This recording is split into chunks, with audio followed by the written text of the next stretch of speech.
कोरेगाव भीमाच्या विजयस्तंभाच्या चौतऱ्यावर गेल्या 2 वर्षापासून 1 जानेवारी रोजी गर्दीचा फायदा घेऊन 1818 साली जातीवादी पेशव्यांचा पराभव करताना शहीद झालेल्या युद्धामध्ये ज्यांचा काही संबंध नाही आणि जातीवादी पेशव्यांचा पराभव करताना शहीद झालेल्या महारवीरांच्या परिवारांशी ज्यांचा संबंध नाही त्यांचा स्वागत आणि सत्कार करण्यात येतो।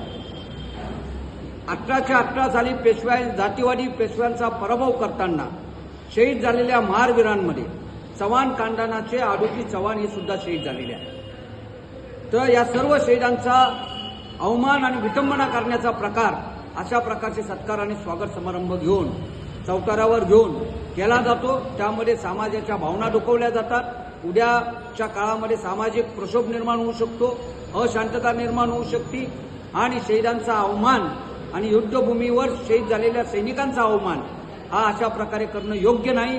त्याचबरोबर त्या ठिकाणी लाखो लोक येतात, लाखो लोकांना मानवंदना देण्यासाठी अडथळे निर्माण केले जातात आणि गेल्या 2 वर्षापासून त्या ठिकाणी VIP आणि VVIP ही मानवंदनेला प्रवेश देण्याची एक नवीन संस्कृती, नवीन पॅड हे सरकारने केलेलं आहे, हे चुकीचं आहे।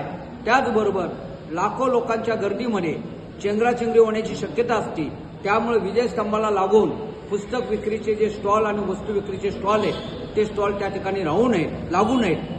त्यामुळं आज आम्ही पुण्याचे कलेक्टर साहेब, पुण्याचे पोलीस आयुक्त साहेब, आयुक्त समाज कल्याण, संचालक भारती यांना कायदेशीर नोटीस भारतीय दलित कोपऱ्याच्या माध्यमाने बजावली आणि त्यांना सांगितलं की चौतऱ्यावर यापुढे कोणत्याही प्रकारचे स्वागत करू नये, सत्कार करू नये, VIP संस्कृती बंद करावी, पुस्तकाचे आणि शौचालयाचे स्टॉल हे विजयस्तंभापासून 200 मीटर लांब लावावेत, अन्यथा पोलीस आयुक्त, पुण्याचे कलेक्टर, भारतीय संचालक आणि समाज कल्याण आयुक्त यांच्या विरोधामध्ये यापुढच्या काळामध्ये फौजदारी आणि दिवाणी स्वरूपाची कारवाई आम्ही करू असं भारतीय दलित कोपऱ्याच्या वतीनं दिलेल्या कायदेशीर नोटीसमध्ये आम्ही नमूद केलेलं आहे। सर्वांनी 1 जानेवारी रोजी मोठ्या उत्साहानं आणि मोठ्या संख्येनं विजयस्तंभाला मानवंदना देण्यासाठी यावं असं मी आपल्या सर्वांना आवाहन करतो। जय भीम।